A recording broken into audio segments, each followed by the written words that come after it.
What if everything we thought we knew about history was just a fraction of the full story? Picture the greatest minds of antiquity, thinkers like Aristotle, Hypatia, Archimedes pouring their genius onto scrolls and codices, only for those very words to vanish into the shadows of time. Centuries ago, vast libraries stood as monuments to human knowledge, their shelves heavy with discoveries that could have changed the course of civilization.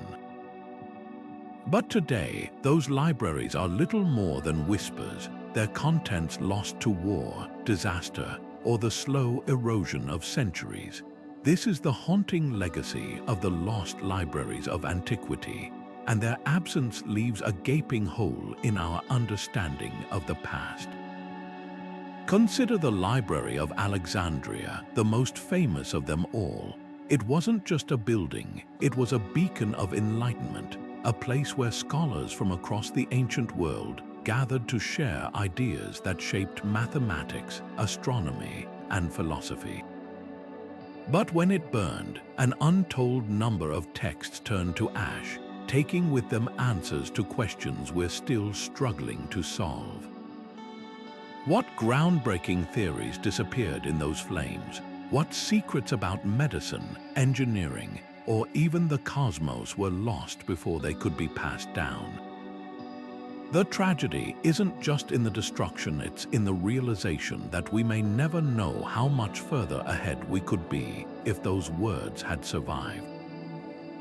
Yet Alexandria was only the beginning. Scattered across the ancient world, from the Silk Road to the shores of the Mediterranean, other libraries met similar fates, some crumbling into dust, others looted or repurposed until their treasures were forgotten.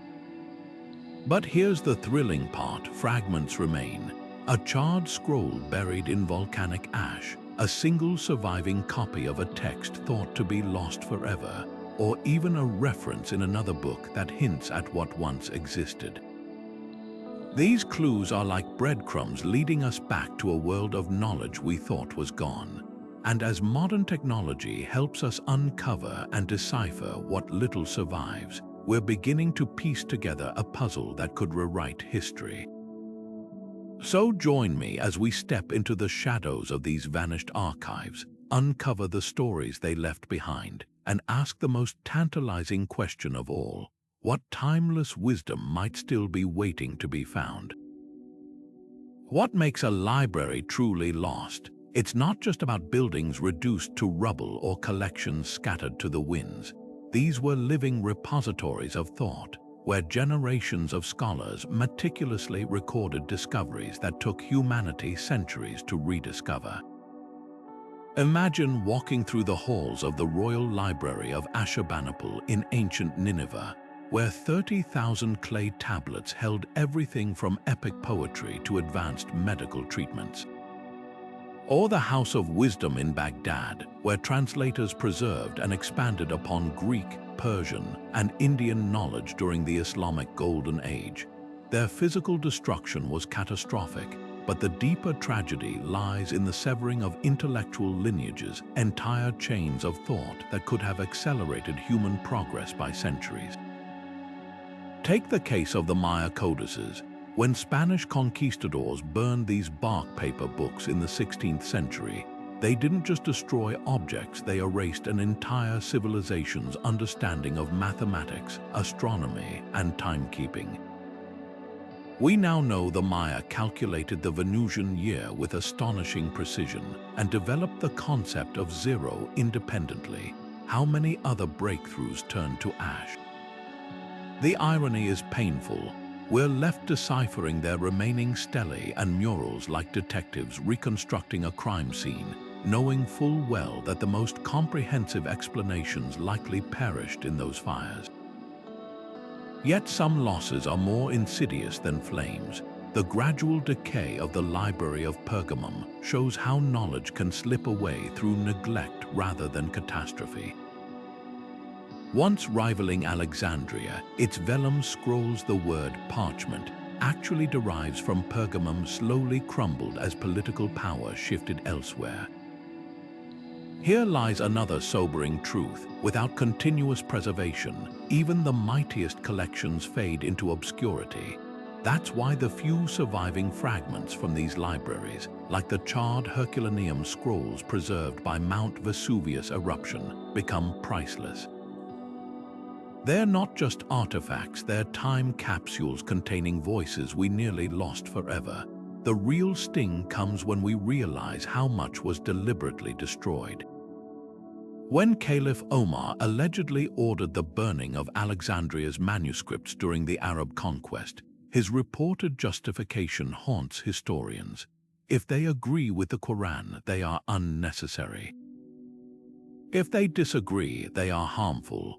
This mindset that knowledge could be dangerous echoes through history, from the Spanish purges of Mesoamerican texts to modern book burnings. Each act creates ripples we still feel today, leaving scholars to wonder what paradigm-shifting ideas were extinguished before they could take root. The lost libraries challenge us to confront how fragile our collective memory really is, and how much brighter our present could be if those shelves had remained standing. The Library of Alexandria wasn't just a collection of scrolls, it was a revolutionary idea brought to life. Picture a place where the brightest minds of the ancient world could gather under one roof, debating, experimenting, and pushing the boundaries of human understanding. Founded by Ptolemy I in the 3rd century before the Common Era, this wasn't merely a repository of knowledge but a living, breathing think tank that became the intellectual heartbeat of the Mediterranean world. Scholars from Greece, Egypt, Persia, and beyond traveled there not just to read, but to collaborate, to stand on the shoulders of giants and reach even higher. What made Alexandria extraordinary was its systematic approach to knowledge. The library's directors didn't just passively collect texts, they actively hunted them down, sending agents to scour book markets across the known world. Ships docking in Alexandria's legendary harbor were searched not for contraband, but for manuscripts. Any scroll found was copied by an army of scribes, with the originals often kept in the library's vast collections. This aggressive preservation strategy created an unprecedented concentration of wisdom, from Aristotle's lost dialogues to advanced astronomical treatises that wouldn't be matched for over 1,000 years. Yet for all its grandeur, the library's demise remains one of history's great mysteries. The popular story blames Julius Caesar, whose siege in 48 before the Common Era allegedly sparked flames that consumed part of the collection. But historians now suspect the truth is more complicated, a slow unraveling over centuries rather than a single catastrophic event. Christian riots in the 4th century targeting pagan knowledge, Islamic conquests in the 7th century, and even simple bureaucratic decay all likely played roles in its final disappearance. What's undeniable is the staggering cost. Entire works by geniuses like Archimedes, Eratosthenes, and Herophilus vanished, leaving gaping holes in our understanding of ancient science. Consider just one example: the lost works of Aristarchus of Samos. Fragments suggest this Alexandrian scholar proposed a heliocentric model of the solar system 1700 years before Copernicus. Had his complete writings survived, might humanity have reached the stars centuries earlier? The library's destruction didn't just erase books, it severed the thread of progress, forcing later scholars to rediscover truths their ancestors had already mastered. Perhaps most haunting are the glimpses we catch of what was lost through secondary references. A passing mention in an ancient commentary reveals the library housed automata, mechanical devices so advanced they seemed like magic. Another fragment describes an entire section dedicated to dream interpretation that may have predated modern psychology. These fragments tease us with possibilities, reminding us that ancient knowledge wasn't primitive, it was often startlingly sophisticated, waiting to be rediscovered. Alexandria's ghost lingers in every modern research university, a reminder of how fragile even the mightiest repositories of wisdom can be when faced with the relentless tide of time. While Alexandria's story captivates us, it was far from alone in its tragic fate. Across the ancient world, other great repositories of knowledge rose to prominence only to vanish, leaving behind tantalizing hints of what they once contained. Take the Royal Library of Ashurbanipal in Nineveh, a treasure trove buried beneath the sands of modern-day Iraq. Unlike papyrus scrolls, this Assyrian king's collection consisted of over 30,000 cuneiform tablets, baked into permanence by the very fires that destroyed the city. These fragile clay slabs survived where organic materials perished, preserving everything from the Epic of Gilgamesh to precise medical treatments that still astonish modern researchers. One tablet details a remedy for eye infections using crushed turtle shell and alum, a formula that recent studies suggest may have actually worked due to its antibacterial properties. Then there's Pergamum, the library that nearly dethroned Alexandria itself. Nestled in what's now Turkey, its founders pioneered writing on treated animal skins, creating parchment when Egypt blocked papyrus exports to stifle their rival. At its peak, Pergamum's collection supposedly required 200,000 scrolls just to catalogue its holdings, yet its end came not in flames but through political theatre. Mark Antony allegedly gifted its entire contents to Cleopatra as a wedding present, though historians debate whether this was romantic grandstanding or a calculated move to consolidate knowledge in Alexandria before its own downfall. Far to the east, China's imperial libraries faced a different kind of devastation. The Qin dynasty's infamous burning of books and burying of scholars in 213 before the Common Era sought to erase Confucian ideals and unify thought under legalism. Thousands of bamboo scrolls containing poetry, history, and philosophy were fed to bonfires, an act so culturally catastrophic that later dynasties devoted centuries to reconstructing lost texts from memory. Ironically, some of the most important surviving works only endure because scholars hid them in walls or buried them in tombs, like the Han Dynasty's Mawangdui manuscripts discovered perfectly preserved in a noblewoman's lacquered coffin 2,000 years later. These lost libraries share a haunting common thread. They weren't just storehouses of information, but snapshots of entire worldviews. When Ashurbanipal's scribes carefully copied Babylonian omens about lunar eclipses, or when Chinese archivists recorded the precise symptoms of diseases along the Silk Road, they were building frameworks to understand existence itself. Their destruction didn't merely erase facts, it shattered lenses through which ancient civilizations made sense of the cosmos. Today, as archaeologists painstakingly reassemble charred fragments using multispectral imaging or decode palimpsests where later scribes wrote over erased texts, we're not just recovering words, we're reclaiming lost dimensions of human thought. Each rediscovered line is a bridge across time, connecting us to minds that grappled with the same fundamental questions we still face today.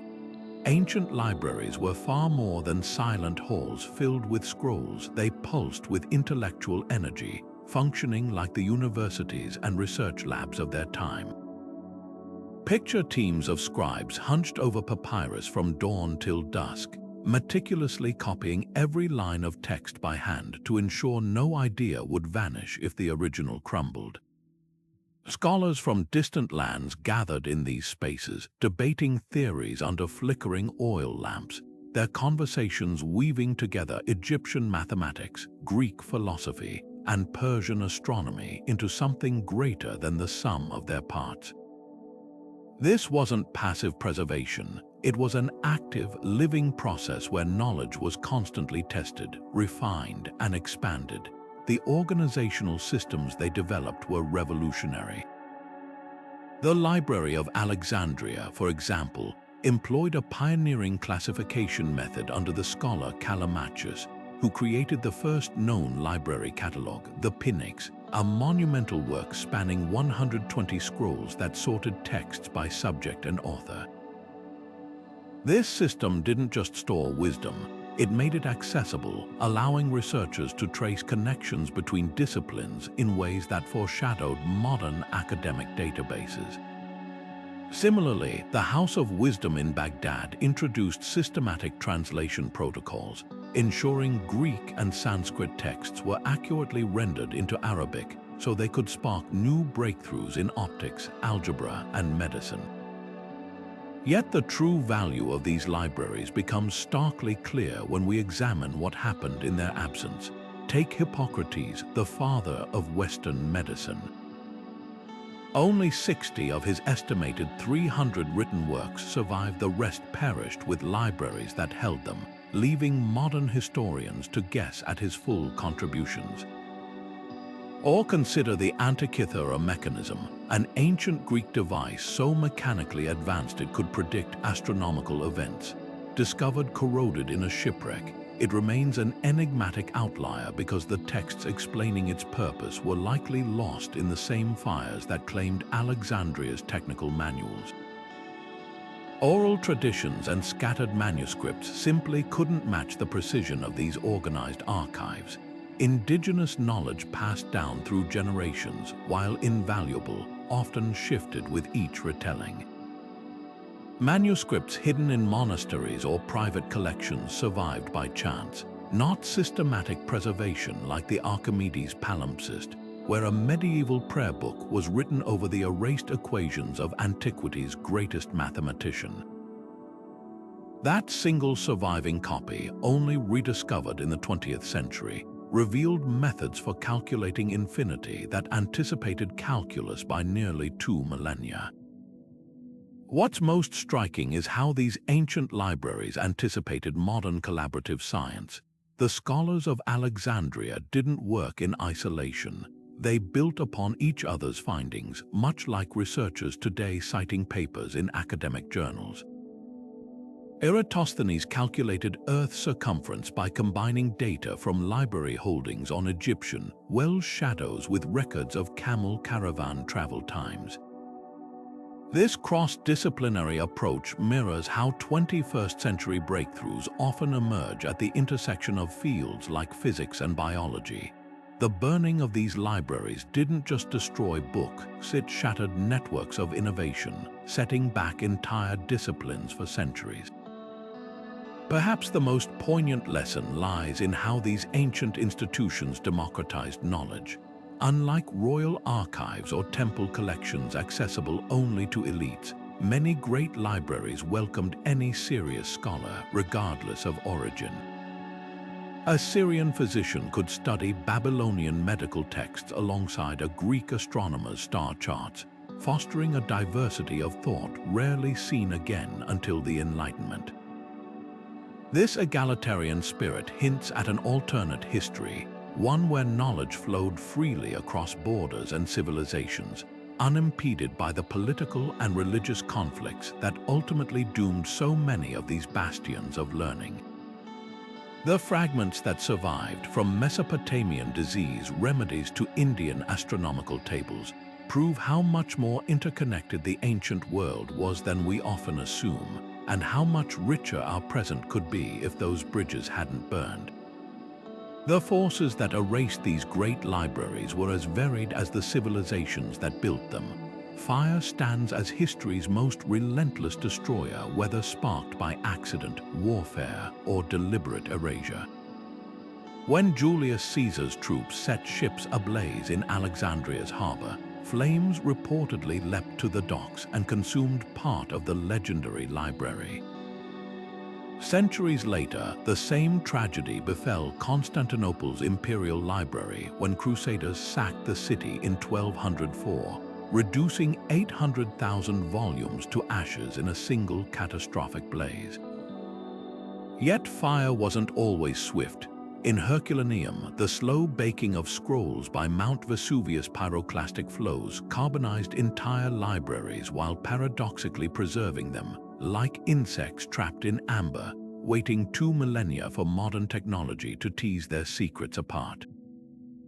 Earthquakes and floods proved equally devastating in regions prone to natural disasters. The Great Library of Antioch, a hub of early Christian scholarship, vanished beneath rubble during a 6th century quake. In China's Yangtze River Delta, entire provincial archives washed away during seasonal floods, taking with them centuries of administrative records and literary masterpieces. These weren't just acts of nature, they became historical tipping points. When the Library of Cordoba, Europe's largest in the 10th century, was destroyed by Berber invaders during the Reconquista, the mathematical treatises lost there may have delayed the continent's scientific renaissance by generations. Human hands often wielded the deadliest blows. Mongol armies under Genghis Khan didn't merely conquer cities, they systematically dismantled their intellectual foundations. When they razed Baghdad's House of Wisdom in 1258, survivors described the Tigris River running black with ink from countless manuscripts tossed into its waters. Religious purges targeted knowledge with chilling precision. Spanish missionaries burned Maya codices as works of the devil, while Byzantine Emperor Leo III ordered the destruction of iconographic texts during the 8th century iconoclasm. Even neglect could be lethal. The gradual abandonment of Nalanda University's library in India, once home to 9 million manuscripts, allowed palm leaf texts to succumb to monsoons and insects, leaving modern scholars to reconstruct Buddhist philosophy from scattered fragments. The Silk Road's paradox reveals how knowledge's greatest highway also became its Achilles heel. While caravans carried Greek philosophy to China and Buddhist sutras to Persia, the same routes exposed libraries to Timur's marauding hordes and opportunistic bandits. When Marco Polo described the sacking of Suju's 100 libraries, he witnessed a pattern repeated from Samarkand to Damascus. Centers of learning became prime targets for their cultural prestige. Looters prized illuminated manuscripts not for their content but for the gold in their illustrations, scraping away texts to melt down decorative elements. Perhaps most insidious were the quiet losses, the slow disintegration of scrolls in damp cellars, the repurposing of vellum for book bindings or even clothing patches, the deliberate recycling of papyrus for mummy cartonnage. In Oxyrhynchus, Egypt, archaeologists discovered thousands of manuscript fragments stuffed inside mummy casings, discarded snippets of Sophocles' lost plays, and early Christian gospels used as nothing more than papier-mâché. Each loss represents a fracture in humanity's collective memory, a missing piece in the puzzle of our intellectual evolution. The haunting reality is this: while natural disasters strike without malice, the calculated destruction of knowledge represents a conscious choice to dim the lights of understanding, one that echoes through centuries of rediscovery and regret. The idea that every scroll and codex from antiquity turned to dust is a myth that obscures one of history's most remarkable stories, the quiet survival of knowledge against all odds. While flames consumed the Library of Alexandria, copies of its most prized texts had already scattered across the Mediterranean, tucked into the satchels of traveling scholars or secreted away in monastic scriptoria. Aristotle's lost dialogues might have vanished from Egypt, but fragments survived in Syriac translations, later rediscovered in the libraries of Armenian monasteries. Even the tragic fate of Herculaneum's Villa of the Papyri reveals a paradox. The same volcanic eruption that buried the town under 60 feet of ash also carbonized its scrolls, preserving them like snapshots of Roman intellectual life. When excavators first unrolled these blackened logs in the 18th century, they found works by the philosopher Philodemus texts thought lost forever, now whispering across 2 millennia. This survival wasn't accidental. Monks in remote outposts from Ireland to Ethiopia became unwitting guardians of antiquity. copying Greek geometry treatises onto parchment alongside illuminated Gospels. The Archimedes Palimpsest, a prayer book overwriting the mathematicians' erased theorems, survived because medieval scribes valued parchment more than the obscure Greek formulas beneath. In the deserts of Egypt, dry sands protected the Nag Hammadi Codices' Gnostic Christian texts hidden in jars around the 4th century, until a farmer's accidental discovery in 1945 rewrote our understanding of early Christianity. Even deliberate destruction sometimes backfired. When Spanish bishops ordered Mayan books burned, they missed the Dresden Codex, a vibrant astronomical manual that later revealed the civilization's sophisticated understanding of Venus's cycles. Today, technology amplifies these threads of hope. Multispectral imaging can now decipher texts once considered illegible, like the charred scrolls from En-Gedi that revealed passages from Leviticus hidden since the 6th century. Ground-penetrating radar has identified potential library sites beneath modern cities, including a rumored annex of Alexandria's collection buried near the city's ancient harbor. The most tantalizing possibilities lie in places like the Villa of the Papyries, still unexcavated lower levels, where scholars suspect an entire second library might await discovery, or in the sealed chambers of Egyptian tombs that could contain medical papyri mentioned in ancient inventories but never found. What makes these survivals so electrifying isn't just their content, and it's the realization that history's greatest libraries may have left more fingerprints than we assumed. When a 9th century Baghdad scholar quoted a lost work by Archimedes on water clocks, or when a Renaissance humanist stumbled upon a moldering Cicero manuscript in a German abbey, they proved that knowledge has a habit of resurfacing when least expected. The real lesson of these scattered survivors isn't despair over what was lost, but awe at what endures and the thrilling possibility that the next great discovery might be waiting in an attic, a cave, or beneath layers of volcanic rock, ready to rewrite our past once more. Aristotle's lost dialogues alone could have rewritten Western philosophy. Of his estimated 200 works, only 31 survive, meaning we've lost over 80% of his thoughts on ethics, metaphysics, and even early scientific method. Imagine what vanished when his On Ideas or On the Good disappeared, treatises so influential that later philosophers like Cicero quoted them reverently, leaving us with mere breadcrumbs of their original brilliance. The same tragedy echoes in Sophocles' plays. We know he wrote over 120 dramas, yet only 7 complete works endure.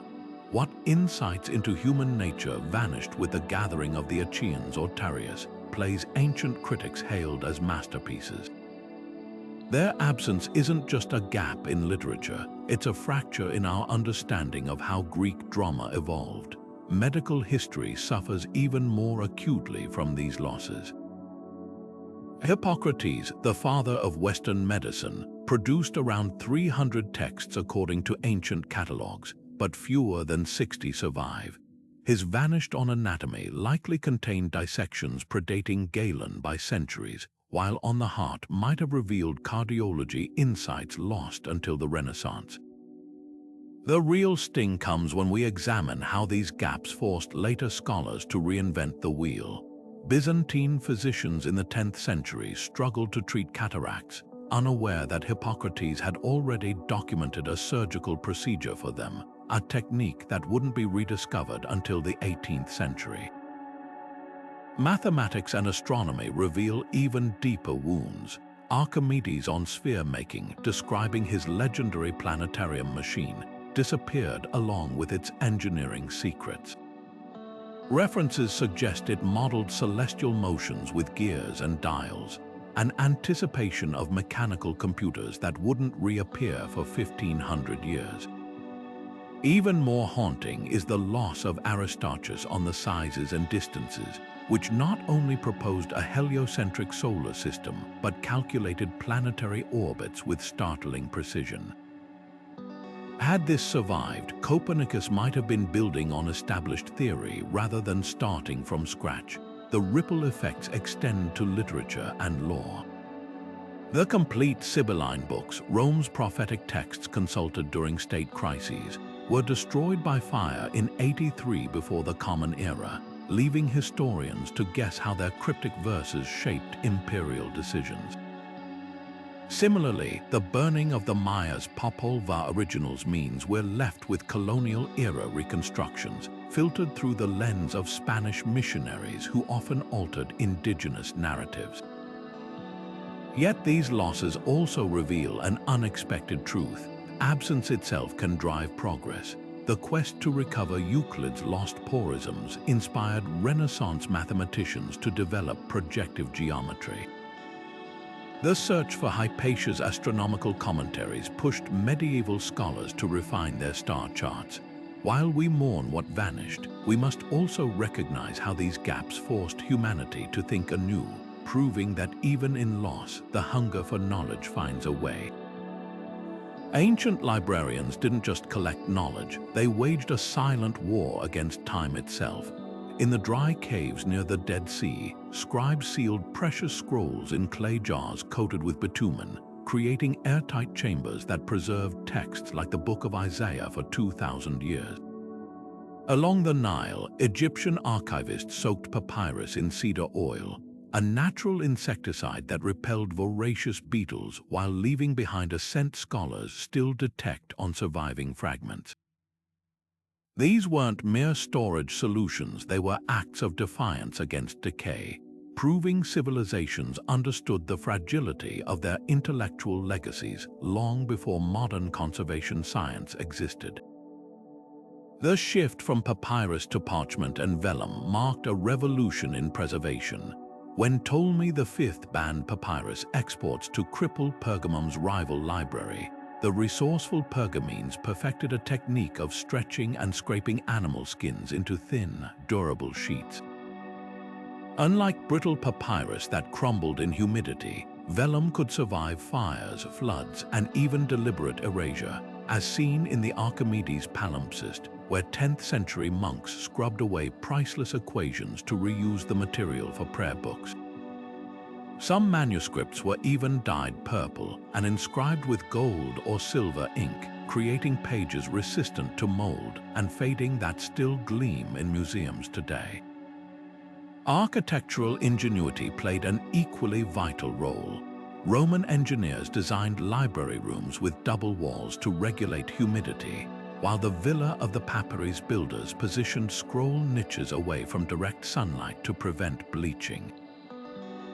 The most astonishing innovations emerged in fireproofing. Assyrian libraries in Nineveh used clay tablets precisely because they'd survived flames that consumed wooden shelves, and medieval Islamic libraries in Cordoba incorporated water channels beneath reading rooms for emergency dowsing.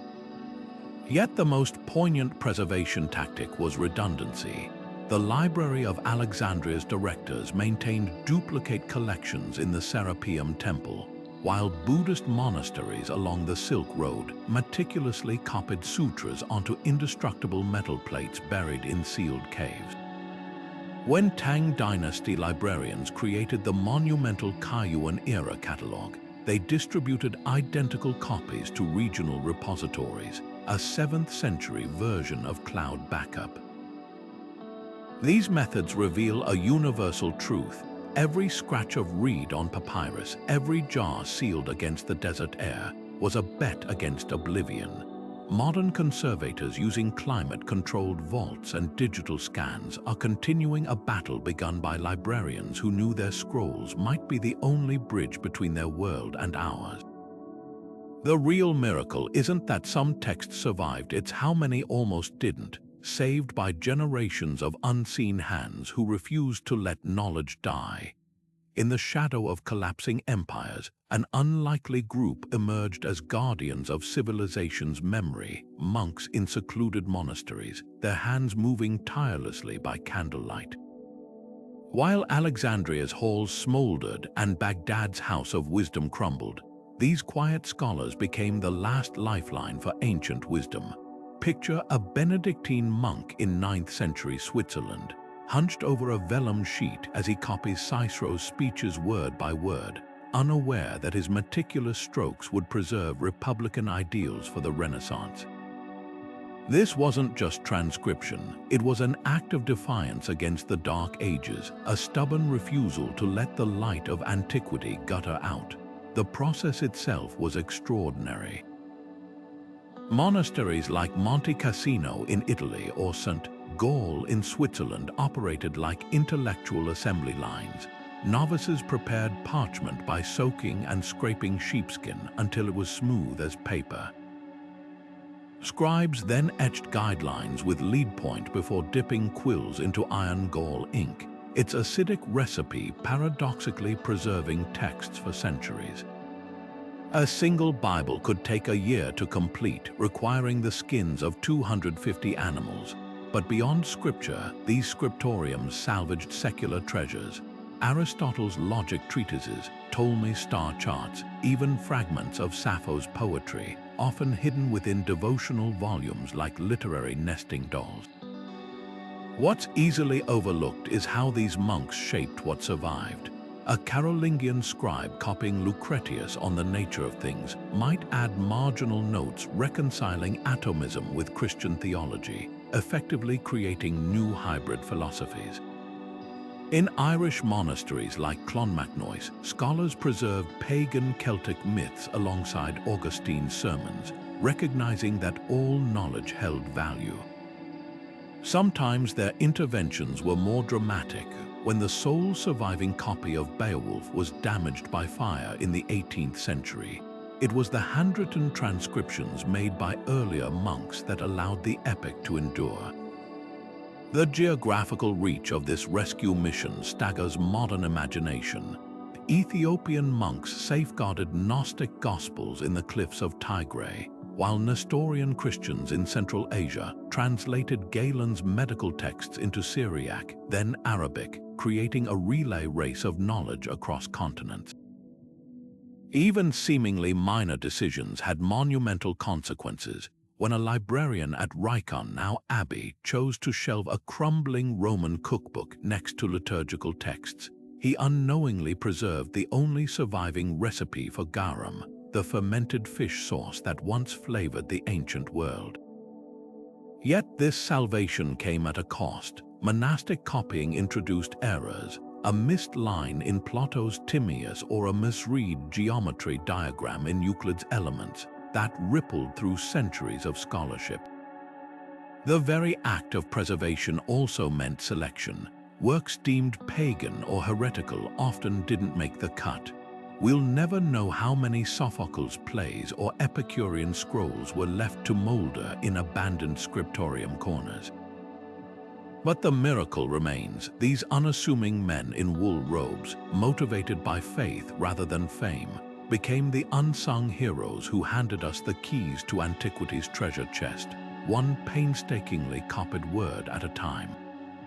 As the lights of classical learning dimmed across medieval Europe, a brilliant new intellectual dawn broke over the Islamic world, one that would safeguard the very foundations of Western thought.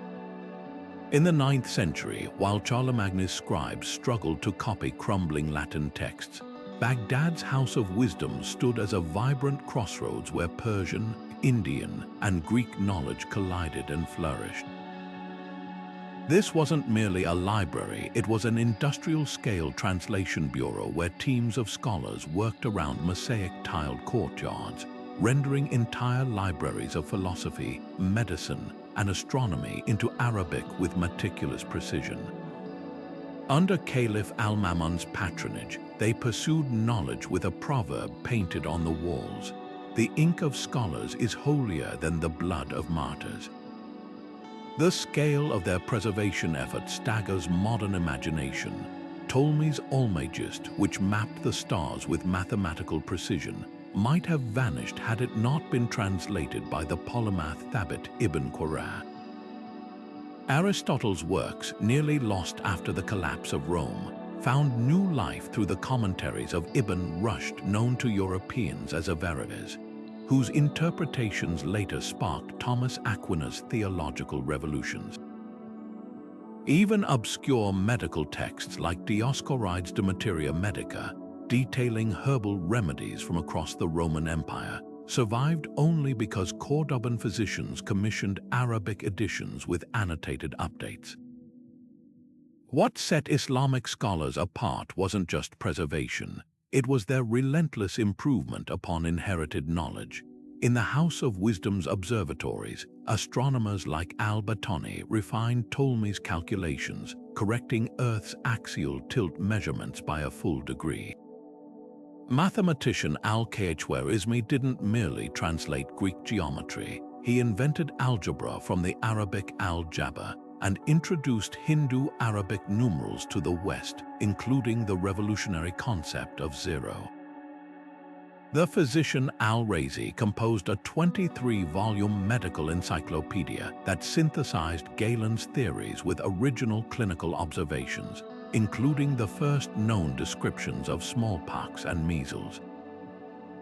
This intellectual ferment created an unexpected bridge across time. When Christian crusaders encountered Arabic libraries in Toledo after its reconquest in 1085, they discovered a treasure trove of lost classical texts preserved in translation.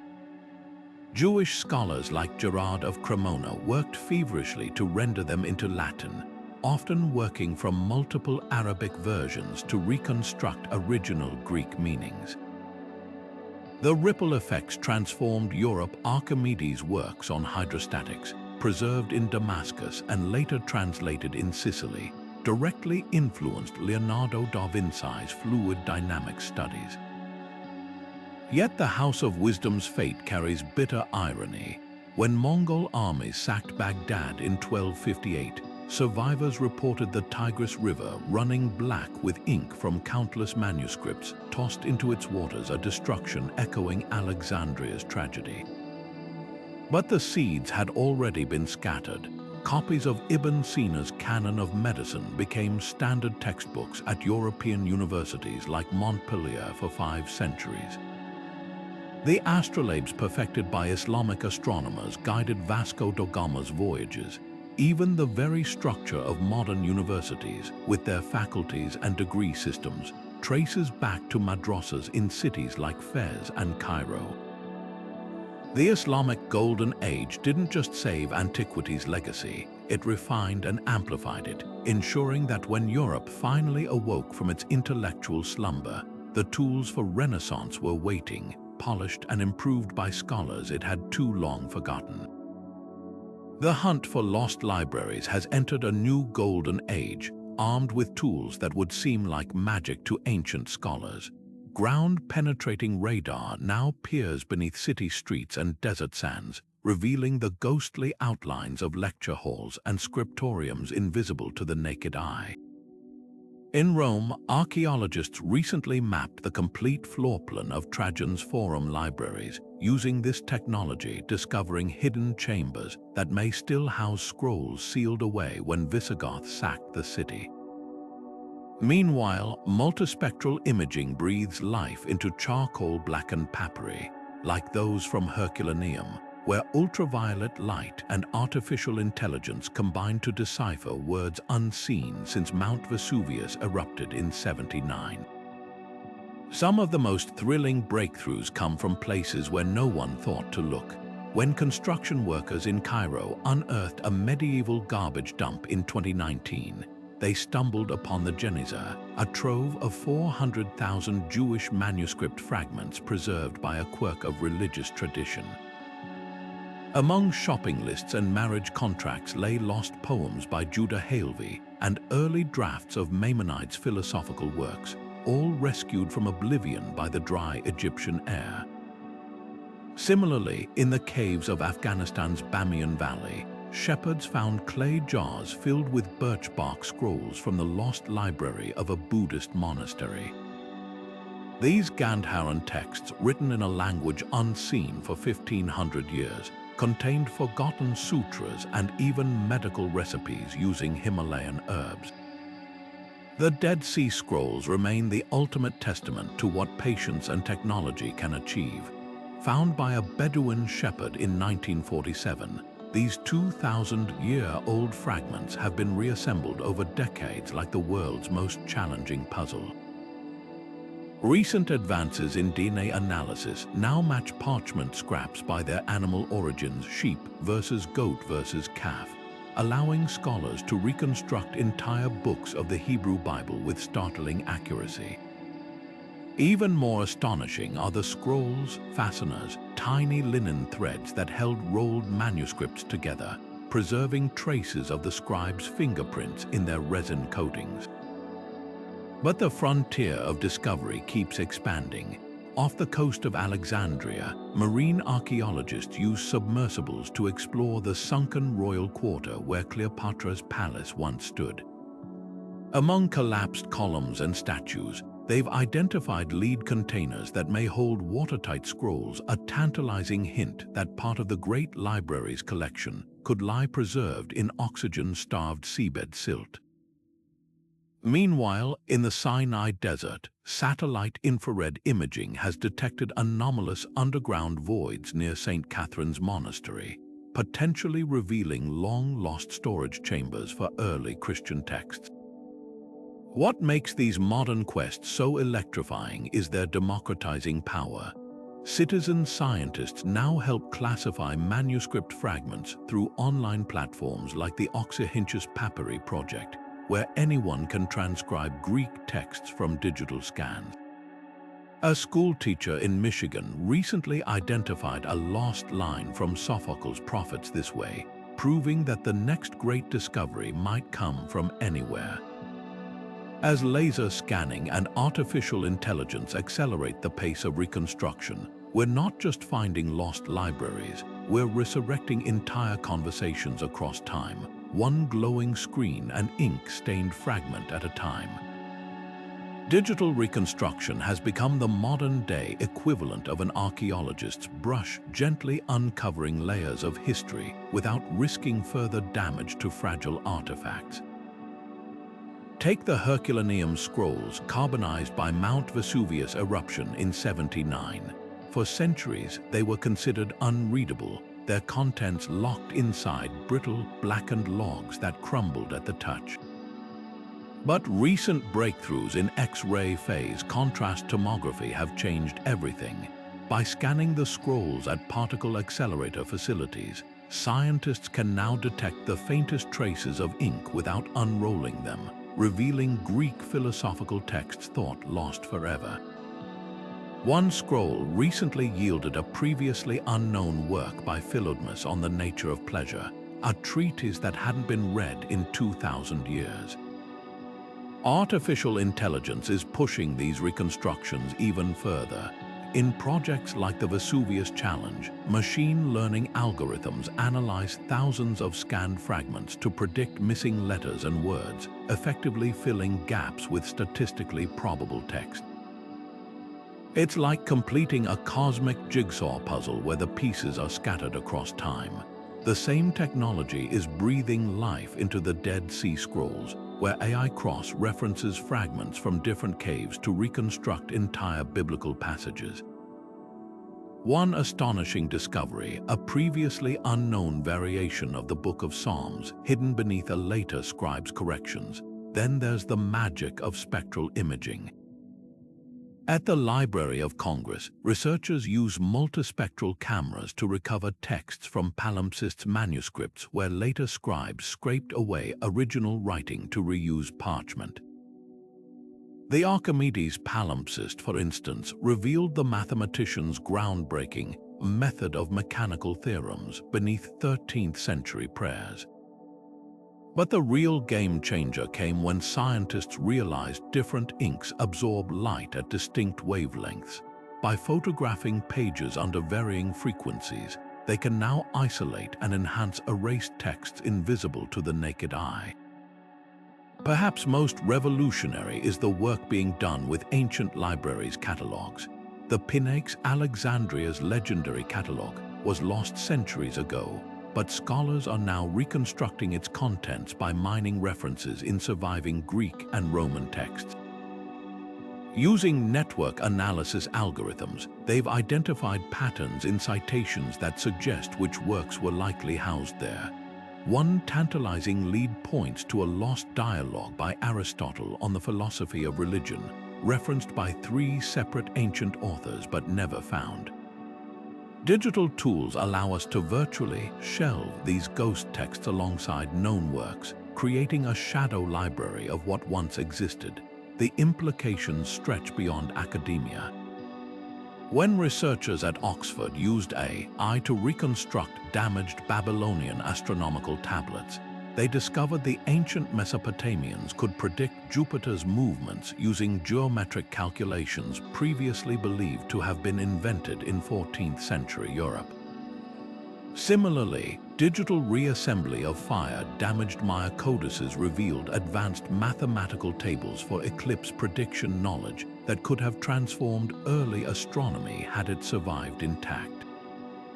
This isn't just about recovering words, it's about reclaiming entire worldviews. Every reconstructed line offers a new thread in the tapestry of human thought, connecting us to voices we thought had been silenced forever. As these technologies evolve, we may soon hold digital facsimiles of libraries burned millennia ago, their wisdom resurrected not on papyrus or parchment, but in the glowing pixels of our screens, a second chance for knowledge that refused to die. The idea that ancient knowledge was deliberately erased isn't just the stuff of shadowy conspiracy theories, it's a thread woven through documented history. When the Christian Emperor Theodosius ordered the destruction of pagan temples in the late 4th century, his decree didn't just target statues. It condemned entire libraries housing Neoplatonic philosophy and pre-Christian cosmology. Centuries later, Spanish conquistadors systematically burned Maya codices under missionary zeal, convinced indigenous astronomy and medicine were heresies to be purged.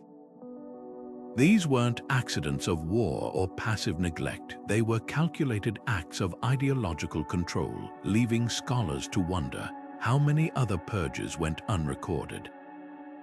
Yet the most tantalizing claims revolve around rumored survivors.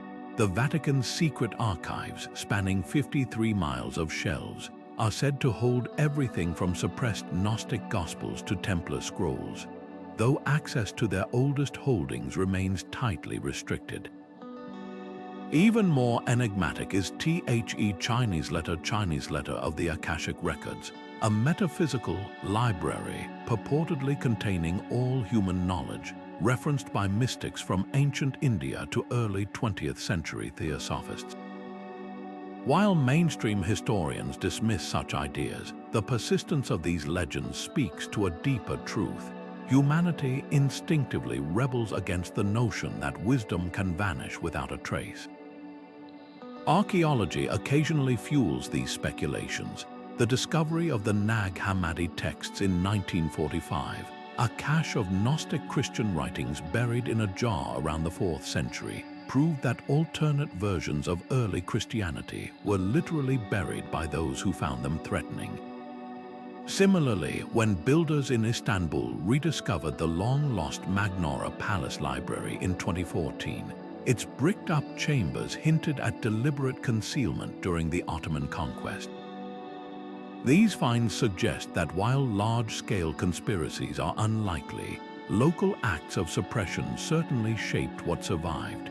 The question isn't just about malice, it's about the quieter, more insidious forces of censorship.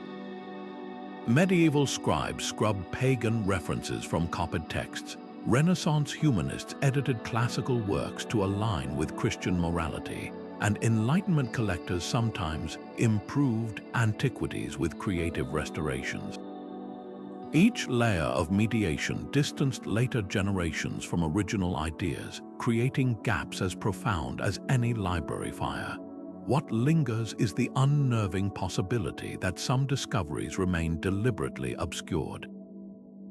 When a 16th century alchemist cipher was finally cracked in 2012, It revealed formulas for medicinal gold that mirrored modern nanotechnology knowledge that could have revolutionized Renaissance science had it not been encoded. As long as such puzzles endure, the shadow libraries of history will keep whispering. The greatest loss may not be what was destroyed, but what was hidden too well. Imagine stumbling upon a cache of ancient scrolls containing medical breakthroughs or philosophical revelations that could reshape modern thought, only to face an immediate battle over who has the right to access them. The rediscovery of lost libraries wouldn't just be an academic triumph. It would ignite fierce ethical debates over ownership, interpretation, and control. Take the Nag Hammadi manuscripts, hidden in a jar for 1,600 years until their chance discovery in 1945. These Gnostic Christian texts challenged centuries of Orthodox theology, revealing alternate visions of Jesus' teachings that some institutions initially suppressed. Their eventual publication sparked theological revolutions, but only after decades of disputes over who got to study them first. The question of cultural heritage looms largest. When British archaeologists excavated Mesopotamian tablets in the 19th century, they shipped them to London and Berlin without hesitation, viewing ancient artifacts as fair game for colonial powers. Today, nations like Egypt and Iraq demand the return of looted treasures, arguing that these objects belong to their descendants. A rediscovered library would force us to confront uncomfortable questions. Does a 5th century Coptic text belong to the Egyptian government, the Coptic Church, or humanity at large? The Rosetta Stone's contentious history seized by France, then Britain, now displayed in the British Museum despite Egypt's repatriation request, shows how easily cultural patrimony becomes political bargaining chips. Academic access presents another minefield. When the Dead Sea Scrolls were first unearthed, a small team of scholars monopolized access for decades, slowing research and fueling conspiracy theories. Modern institutions might repeat this mistake, gatekeeping discoveries behind paywalls or exclusive partnerships.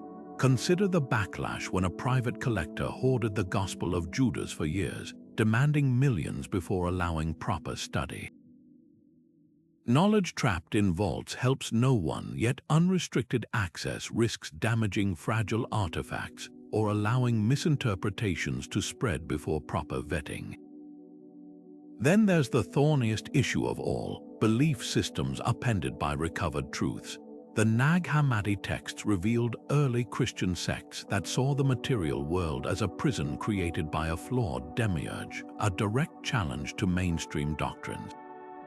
Similarly, if a lost Aristotelian work disproved his famous unmoved mover concept, it could rattle both philosophy classrooms and theological seminaries. Institutions invested in certain narratives might resist disseminating inconvenient discoveries, just as the Catholic Church once suppressed Copernican astronomy. Yet the greatest ethical test lies in balancing preservation with progress. Digital scans could democratize access to fragile scrolls, but AI reconstructions risk introducing errors that harden into facts. Crowdsourcing translations might accelerate research, yet amateur mistakes could distort meanings for generations. The irony is profound. We yearn for lost knowledge, but its return would demand a wisdom we're still struggling to master. The humility to share, the courage to question, and the foresight to protect truth from becoming just another commodity. While Alexandria and Baghdad dominate our imaginations, countless smaller libraries met equally tragic ends. Their names barely whispered in history books, their losses no less devastating. In the jungles of Mesoamerica, Spanish friars like Diego de Landa proudly recorded burning thousands of demonic scrolls in 1562, reducing Maya knowledge to ash in auto-da-fe that lasted for days. What perished weren't just religious texts but meticulous records of astronomy, agriculture, and medicine. The Dresden Codex, one of only 4 survivors, reveals the extent of the tragedy. Its Venus tables demonstrate mathematical precision that could predict celestial events centuries in advance. Without these systematic observations, later European settlers dismissed Maya ruins as mere pagan temples, unaware they stood atop observatories rivaling Galileo's. Half a world away, the sacking of Nalanda University in 1293 represents one of history's greatest intellectual massacres. For 7 centuries, this Indian institution had been a magnet for scholars from as far as Greece and China. Its library, known as Dharma Gunj or Mountain of Truth, reportedly housed 9 million manuscripts on palm leaves.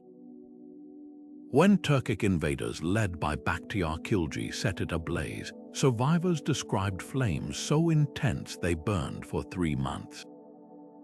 The loss wasn't just quantitative but qualitative. Buddhist philosophers like Nagarjuna had developed theories of relativity and quantum physics centuries before Western science, while medical texts documented surgeries using antiseptic techniques forgotten until the 19th century. Today, archaeologists sifting through Nalanda's ruins still find charred palm leaves with fragments of Sanskrit treatises on algebra and metallurgy, their golden ink barely visible beneath the soot. Equally poignant is the story of Cairo's Geniza, a synagogue attic where worn-out Hebrew manuscripts were stored rather than destroyed due to religious reverence. For nearly 1,000 years, this unassuming space preserved everything from personal letters to Maimonides' handwritten drafts, a cross-section of Mediterranean Jewish life frozen in time. When scholars finally explored it in the 1890s, they discovered over 400,000 fragments, including lost works by the poet Yehuda Halevi and commercial records detailing medieval trade routes from India to Spain.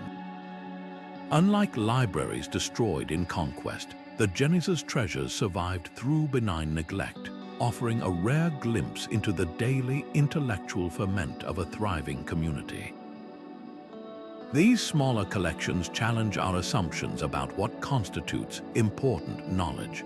The Villa of the Papyri in Herculaneum held mostly Epicurean philosophy scrolls, until multispectral imaging revealed veterinary manuals detailing Roman livestock vaccines. The Zoroastrian libraries of Persia, torched during the Arab conquest, contained not just religious texts but weather records critical for understanding ancient climate patterns. Even humble monastic libraries like those at Clonmacnoise in Ireland preserved unique hybrids of Celtic folklore and Christian theology that reshaped medieval European thought. What unites these lesser-known losses is their intimacy. Unlike Alexandria's grand halls, these were working libraries, places where farmers consulted lunar calendars, merchants recorded spice prices, and midwives referenced herbal remedies. Their destruction didn't just erase great ideas, it severed the connective tissue of practical knowledge that sustained civilizations. When we mourn the great libraries, we must also grieve for these quieter repositories, the notebooks of unnamed scholars, the oral histories never transcribed, the local innovations that died with their creators. For every Aristotle whose lost dialogues we lament, there were thousands of everyday geniuses whose breakthroughs vanished without a trace. The voices of history's greatest thinkers didn't always echo through parchment and ink. Many resonated in the air itself, carried by generations of storytellers before vanishing into silence. Oral traditions formed the backbone of countless ancient societies, from Celtic bards memorizing epic genealogies to West African griots preserving centuries of history through song. These living libraries required no scrolls or shelves, just the trained memories of human custodians who could recite legal codes, medicinal recipes, or astronomical observations with pinpoint accuracy. But when smallpox ravaged Native American communities in the 16th century, or when Australia's last speakers of the Yolngu Matha language passed away in the 20th century, entire systems of knowledge disappeared in a single breath, no fires or invasions needed. Consider the paradox of pre-literate Greece. Before Homer's epics were written down in the 8th century before the Common Era, generations of rhapsodes performed the Iliad and Odyssey from memory, likely altering details with each retelling. How many other epic cycles, perhaps rivaling these masterpieces, failed to find their way to papyrus? The Sicilian historian Diodorus mentions an entire Trojan War narrative by the poet Stesichorus that contradicted Homer's version, now lost except for fragments. Even Plato feared writing would create forgetfulness in the learner's souls, preferring his academy's oral teachings. His most profound ideas might have died with his students, leaving us only the dialogues he deemed worthy of recording. The scale of this loss becomes chilling when examining indigenous sciences. Polynesian navigators could traverse thousands of ocean miles using star paths and wave patterns memorized since childhood knowledge so precise it rivaled European sextants. Amazonian shamans developed plant-based medicines through centuries of trial and error, their recipes never written but passed down through apprenticeship. When these chains of transmission break, the consequences are tangible. Modern researchers rediscovering Aboriginal fire stick farming techniques only after catastrophic wildfires proved ancient burning practices had prevented such disasters for millennia. Written records offer only glimpses of what oral cultures achieved. A single reference in Pliny the Elder's Natural History mentions Druidic beliefs about the indestructible nature of the soul that aligned with Pythagorean philosophy, hinting at sophisticated Celtic theology we'll never fully grasp. Similarly, the Vedic hymns of India represent just a fraction of what was once an enormous oral corpus, with later Sanskrit texts occasionally referencing lost Brahmanas that explained ritual meaning. These gaps aren't merely academic, they represent vanished worldviews that could have reshaped human thought. The tragedy doubles when we realize how much ancient writing depended on oral sources. Herodotus filled his histories with stories from Egyptian priests and Persian elders, freely admitting some might be unreliable. How many other histories, perhaps more accurate, were never transcribed? Even the Library of Alexandria likely contained scrolls based on oral accounts, like the lost memoirs of Pythagoras' students or transcribed debates from Athenian symposia where wine loosened tongues and philosophers spoke truths too radical for publication. Modern technology offers faint hope. Linguists using AI have reconstructed snippets of extinct languages like Ubik from old recordings, while anthropologists piece together fragmented creation myths from disparate indigenous groups. But these efforts resemble reassembling a shattered mosaic where most tiles are missing. We see outlines of grand designs, but the full picture remains forever out of reach. The silent majority of human history didn't burn or crumble, it was never written down at all. The vanished scrolls of antiquity didn't just contain lofty philosophies, they held blueprints for thriving civilizations. Consider Roman concrete, a material so durable it survived 2,000 years in seawater while modern counterparts crumble after decades. The recipe disappeared with the fall of Rome, forcing engineers to spend centuries reinventing inferior versions. When researchers recently analyzed samples from ancient harbors, they found the secret: volcanic ash reacting with seawater to form rare minerals that actually strengthen the material over time. This single lost technique could revolutionize coastal construction today, saving billions in maintenance for bridges and seawalls. Agricultural knowledge suffered similar devastating losses. Babylonian cuneiform tablets describe drought-resistant barley varieties and soil management techniques that allowed crops to flourish in Mesopotamia's salty earth. Modern farmers battling climate change-induced desertification would give anything for those precise irrigation methods, hinted at in surviving fragments but never fully reconstructed.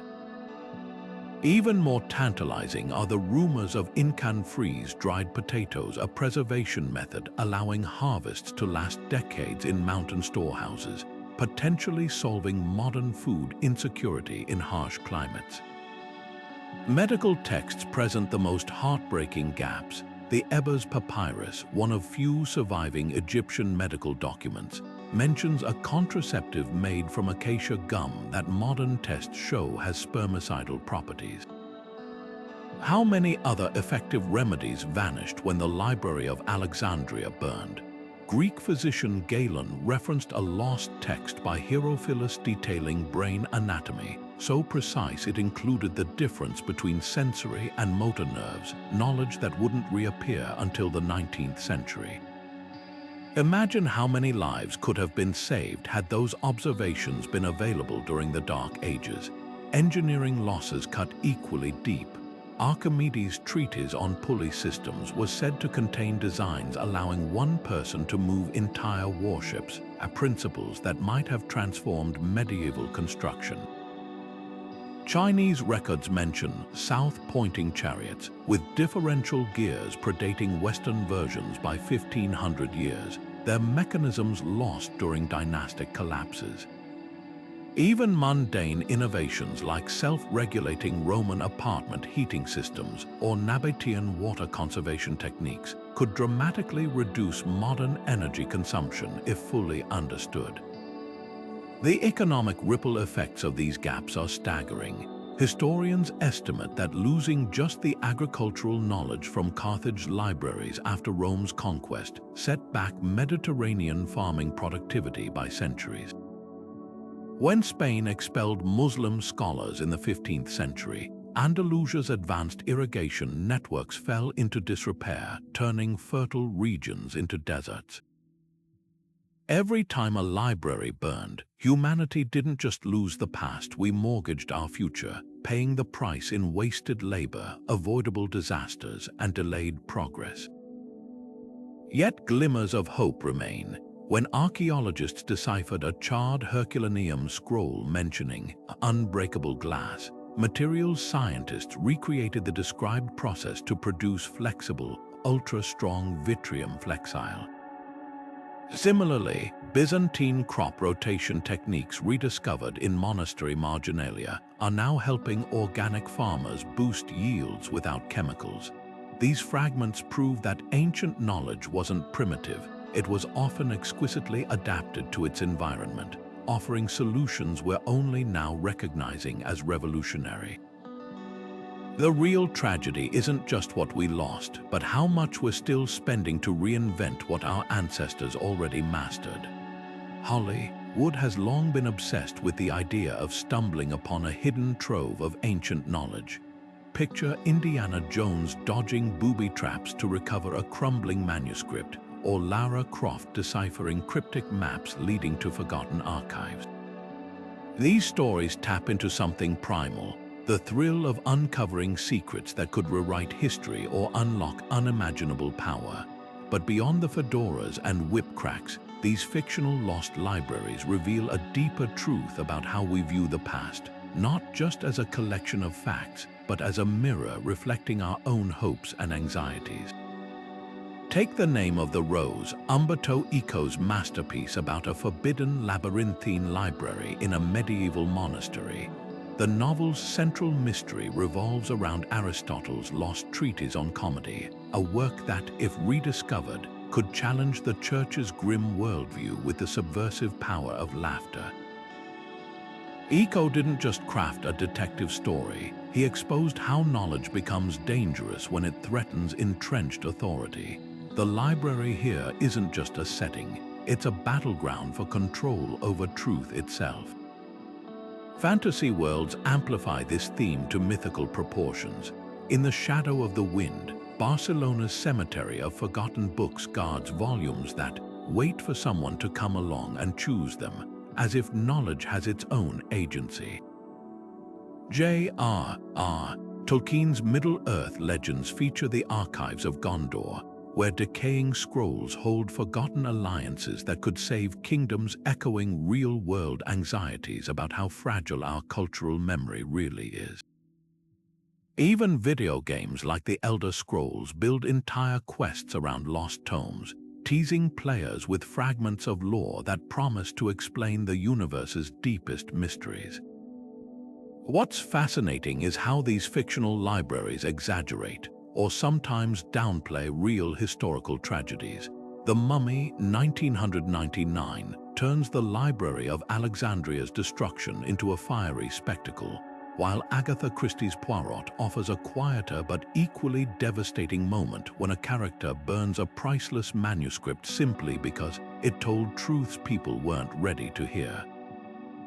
Both versions reflect our collective guilt over the knowledge we've allowed to vanish, whether through violence or indifference. The most poignant depictions, though, are the ones that get the details eerily right.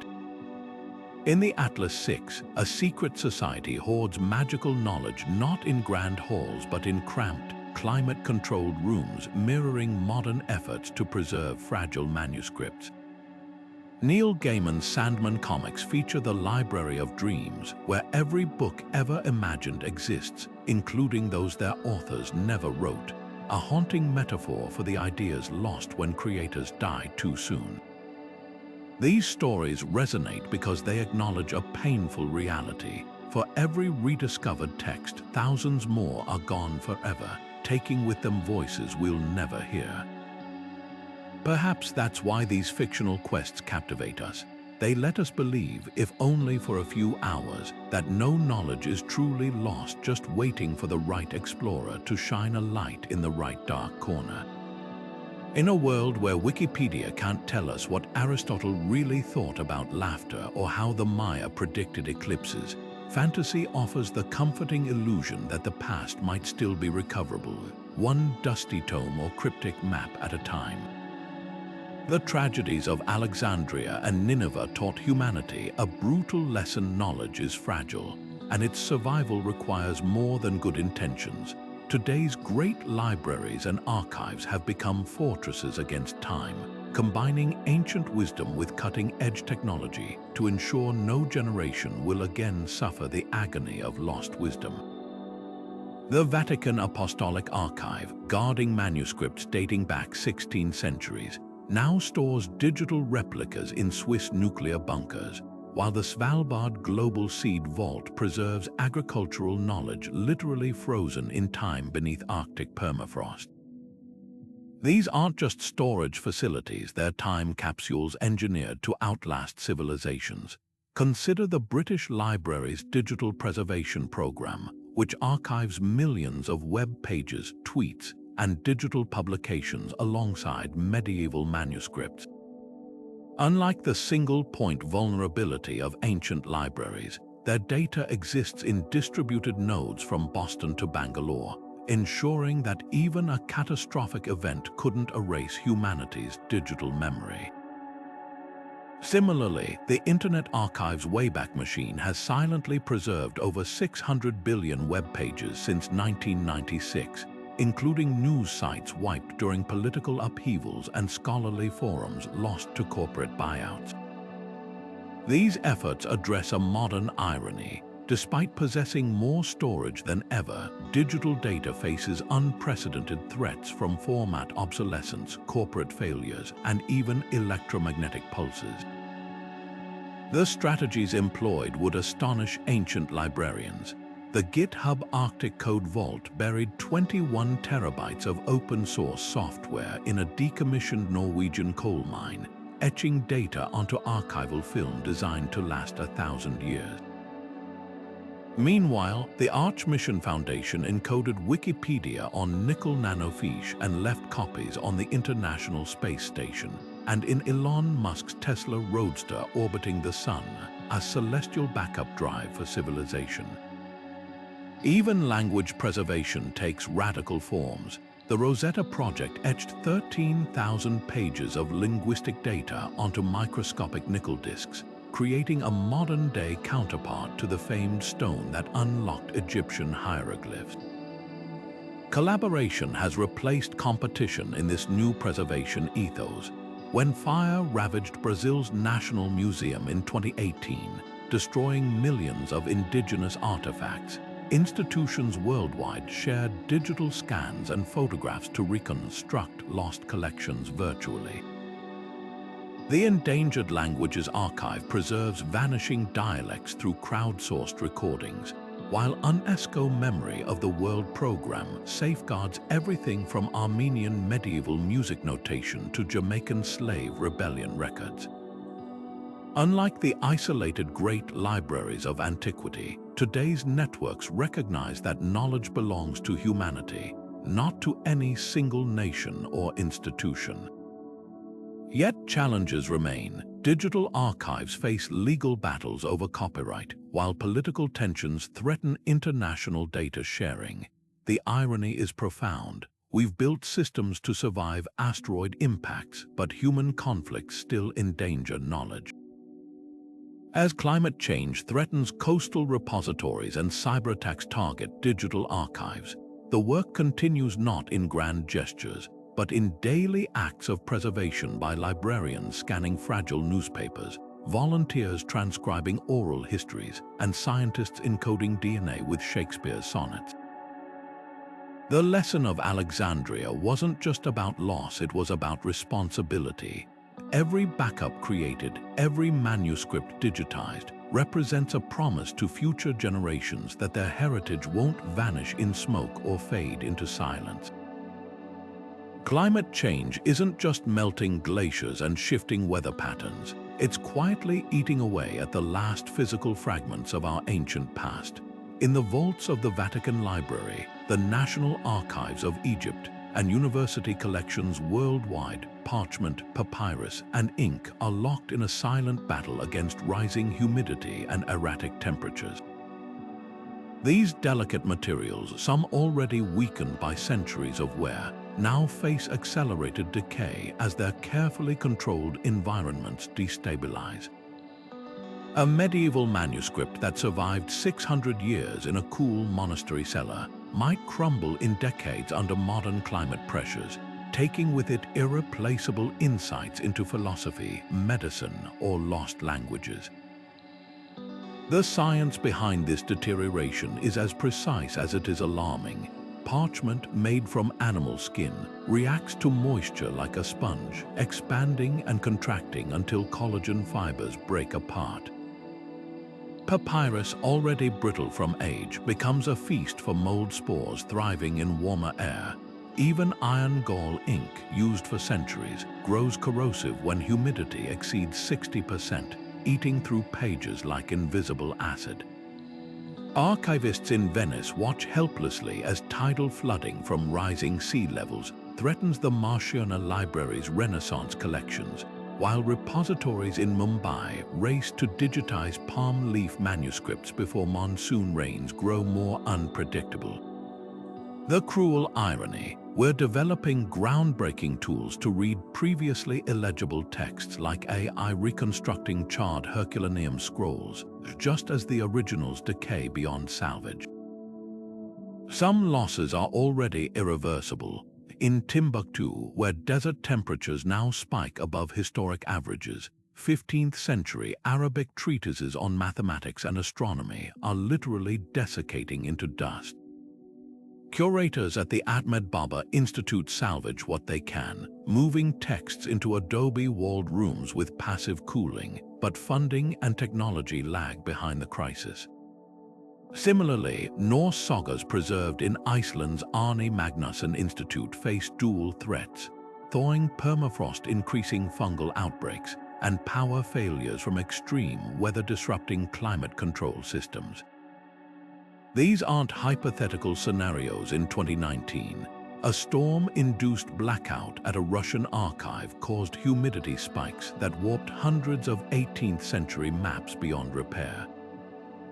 The race to save these materials has spawned innovative solutions.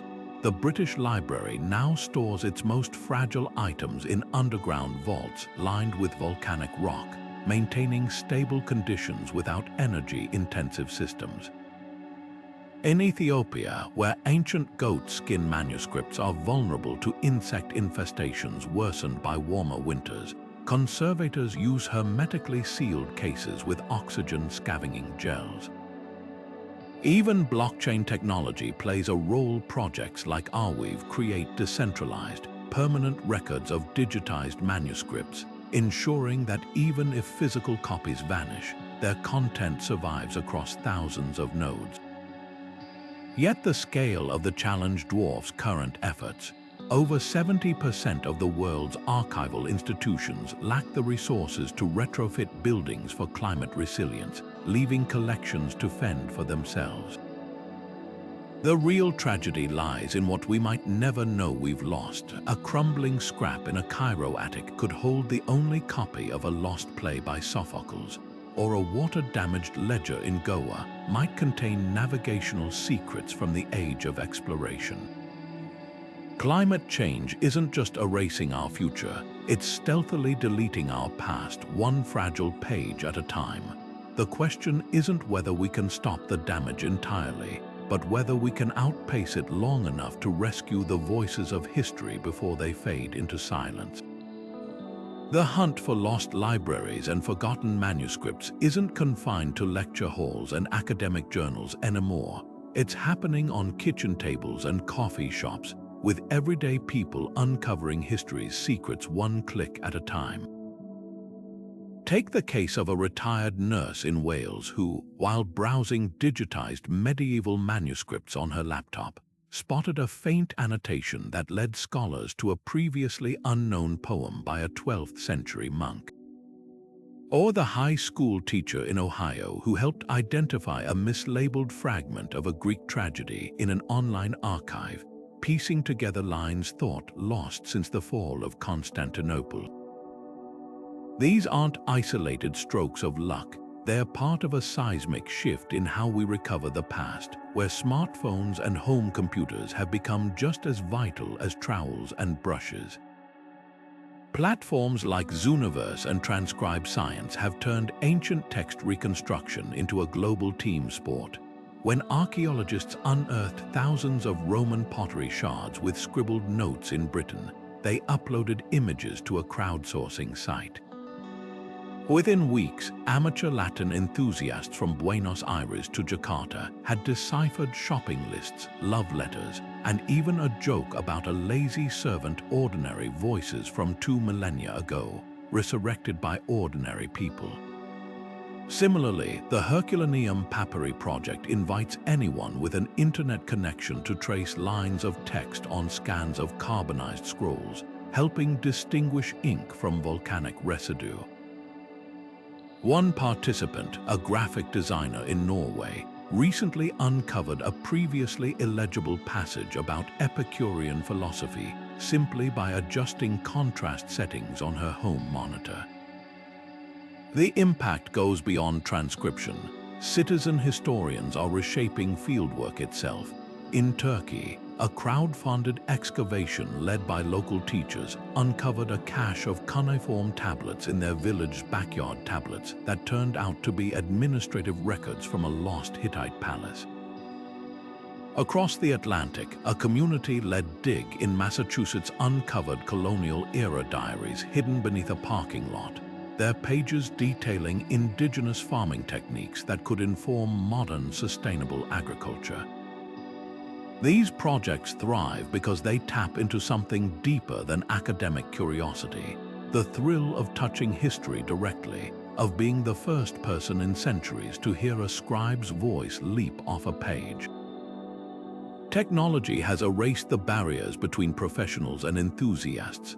LiDAR scans shared online allow armchair archaeologists to spot potential dig sites in satellite images, while AI tools like Fragmentarium help amateurs match broken pottery shards to known styles. Even social media plays a role. A viral TikTok thread recently helped identify a mysterious medieval manuscript fragment languishing in a French flea market as part of a stolen Catalan antiphonary, now safely returned to its home cathedral. What makes this revolution so powerful is its democracy.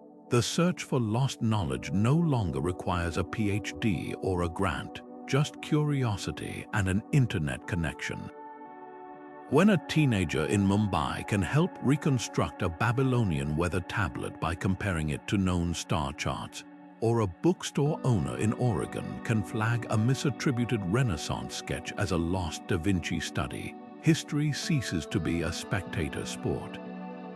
Every fresh pair of eyes on a digitized manuscript, every local resident pointing researchers toward an overlooked ruin, adds another thread to the tapestry of our shared past.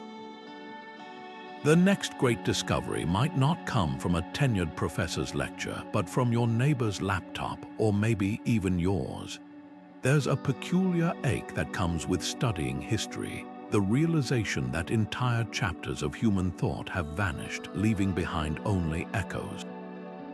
This isn't just academic frustration, it's a kind of grief for what might have been. Think of the countless scholars who have spent lifetimes chasing shadows, like mathematicians trying to reconstruct Archimedes' lost treatise on mirrors from a handful of references in other texts. That longing isn't just about filling gaps in a timeline. It's about the visceral sense that somewhere in those missing scrolls were ideas that could have reshaped civilizations. Consider the emotional toll on those who dedicate their lives to these quests. When classicist Natalie Tichernatska first glimpsed hidden writing beneath a medieval prayer book later revealed to be Archimedes' erased equations, she described shaking with adrenaline. For generations, scholars had known those theorems existed only in fragments, referenced by ancient commentators like ghosts at a banquet. To suddenly hold them in your hands isn't just discovery, it's resurrection. The inverse is equally devastating. Historians working on the Antikythera mechanism, that baffling ancient Greek computer, still mourn the manuals that would explain its workings, lost with the ship carrying them 2,000 years ago. This phantom pain extends beyond academia. Indigenous communities fighting to reclaim languages erased by colonialism don't just want vocabulary lists, they're piecing together worldviews. When the last fluent speaker of the Yuchai language passed in 2022, taking with it a unique grammatical structure that shaped how its people perceived time, the loss wasn't merely linguistic. It was the silencing of an entire way of understanding existence. Similarly, descendants of Maya scribes today pore over the 4 surviving codices, straining to reconstruct astronomical systems their ancestors mastered, not as curiosity, but as reclamation. Yet there's an unexpected beauty in this pursuit. The very incompleteness of history forces us to engage creatively, like detectives reconstructing a crime scene from a single fingerprint. When papyrologists decipher a charred scrap mentioning Sappho's lost poems, or when archaeologists cross-reference Babylonian star charts with Chinese eclipse records to pinpoint ancient dates, they're doing more than filling blanks. They're weaving new connective tissue across time. The Library of Alexandria may be dust, but the human impulse to reassemble its fragments, to chase whispers down the centuries, proves that knowledge isn't just stored in books. It lives in the stubborn refusal to let wonder dissolve into silence. The future of uncovering lost knowledge isn't just about digging in the dirt anymore. It's happening in laboratories and server farms, where breakthroughs in quantum computing and artificial intelligence are rewriting the rules of archaeology. Imagine a world where even the most charred, brittle, or faded scrolls could be deciphered without ever unrolling them. That's the promise of quantum imaging, a technology that harnesses the bizarre properties of subatomic particles to detect ink molecules invisible to conventional scanners. Researchers are already experimenting with quantum sensors that can map the microscopic indentations left by scribes stylely on ancient tablets, revealing texts buried beneath layers of corrosion or overwritten by later hands. Artificial intelligence is pushing these possibilities even further. Machine learning algorithms trained on thousands of known manuscripts can now predict missing words or phrases with startling accuracy, like a linguistic autocomplete for history. When applied to the Herculaneum scrolls, those carbonized lumps from Vesuvius that crumble at a touch, AI has begun reconstructing entire paragraphs by analyzing the faintest traces of ink chemistry. The real game changer, these systems improve with each new discovery, meaning every deciphered text makes the next one easier to read. It's as if we're teaching computers to think like ancient librarians, piecing together context from fragments the way a scholar might have connected ideas across scrolls in Alexandria's halls. But the most tantalizing frontier lies in material science. Nanoparticle-based solvents are being developed to gently separate fused papyrus layers without damaging the ink, while synchrotron radiation particle accelerator beams can scan scrolls in microscopic detail without physical contact. In Berlin, scientists recently used this method to read a medieval prayer book whose pages had been glued together for centuries, revealing hidden mathematical treatises beneath the surface. Similar techniques could one day unlock sealed lead scrolls from Jordan's Cave of Letters, or the still unopened papyri rumored to lie in Tutankhamun's unexplored chambers. The hunt isn't limited to known collections either.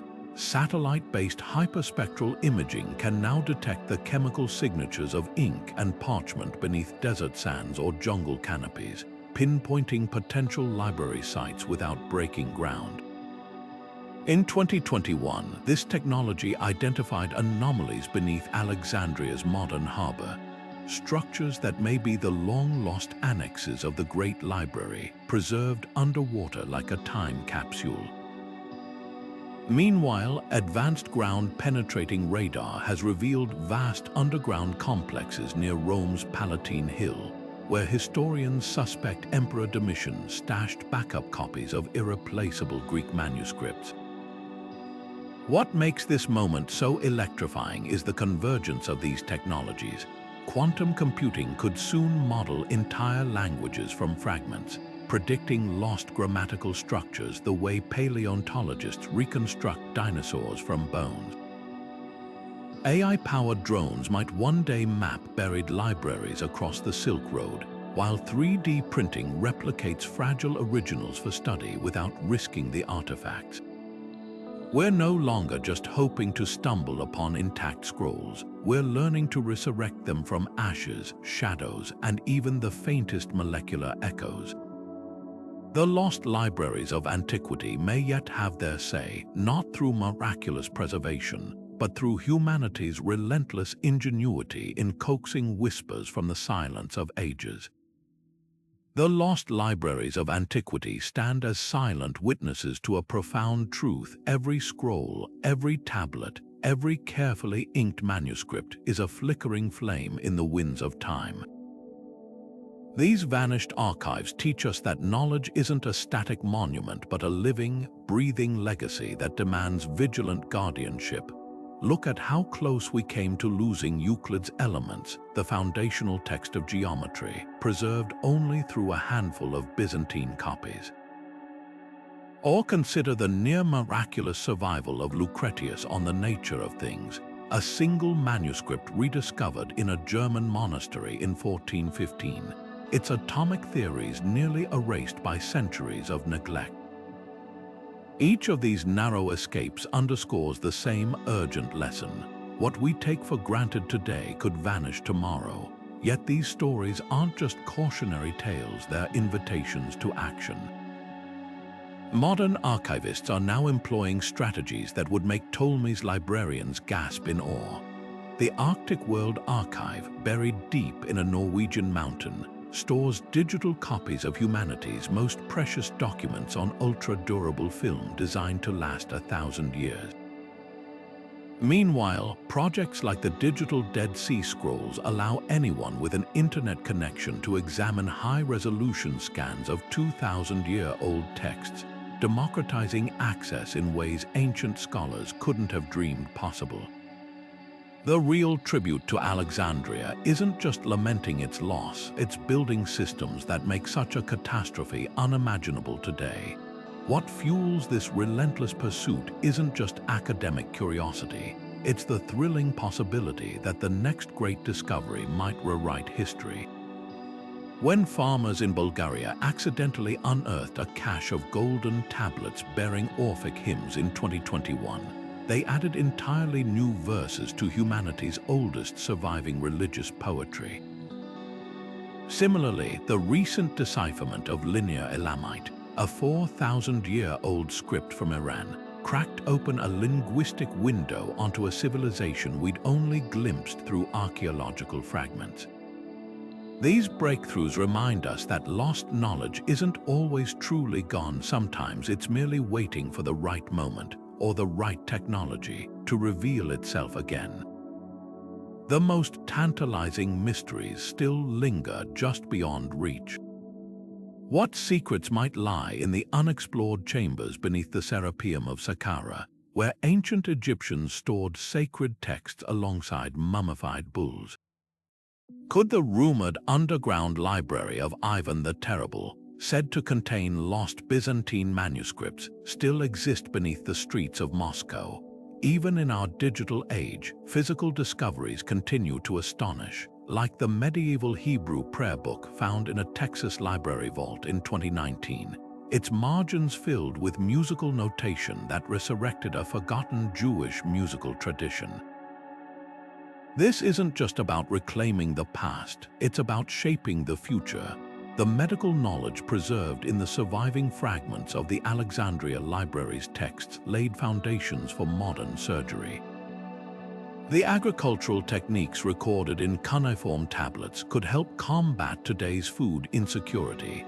Every recovered fragment is a puzzle piece that might complete some vital picture, whether it's a climate adaptation strategy from the Maya or an energy-efficient building technique from the Romans.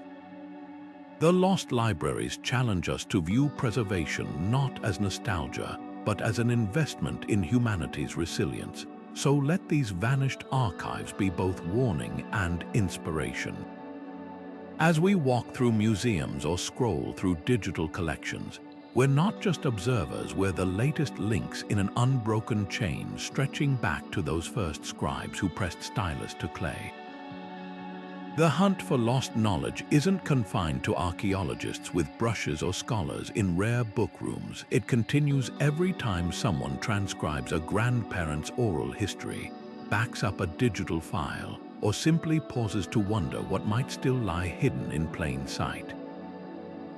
The next chapter of this story hasn't been written yet, and somewhere beneath desert sands, in a forgotten attic, or encoded in some yet-to-be-deciphered script, the past still holds gifts we've only begun to imagine. If this journey through the vanished libraries of antiquity has sparked your curiosity, you're already part of a timeless quest, one that stretches back to the scholars who first dared to collect and protect human knowledge. By hitting that like button and subscribing, you're not just supporting this channel, you're joining a community of modern-day explorers piecing together history's greatest puzzles. Every click helps uncover more stories hidden in the shadows of time, from the charred scrolls of Herculaneum to the sunken ruins of Alexandria's harbor. Now we want to hear from you, because the search for lost wisdom isn't just about archaeologists and historians. It's about anyone who's ever wondered what could have been. Picture this: if you could resurrect one vanished text, what would it be? Aristotle's missing dialogues on ethics, Sappho's lost poems that ancient critics called flawless as the gods. Or maybe the Mayas' burned astronomical manuals, which might hold secrets about the cosmos we've yet to rediscover. Drop your pick in the comments below, and let's turn this into a living conversation. Who knows, your dream discovery might inspire someone else to dig deeper, whether in a library archive or their own backyard. The truth is, history isn't just written by the past, it's rewritten by those who care enough to look. So hit subscribe to join us on the next adventure, whether we're decoding medieval palimpsests or tracking down rumored caches of forgotten manuscripts. Together, we can keep these stories alive, one shared idea at a time. After all, every great discovery begins with a simple question: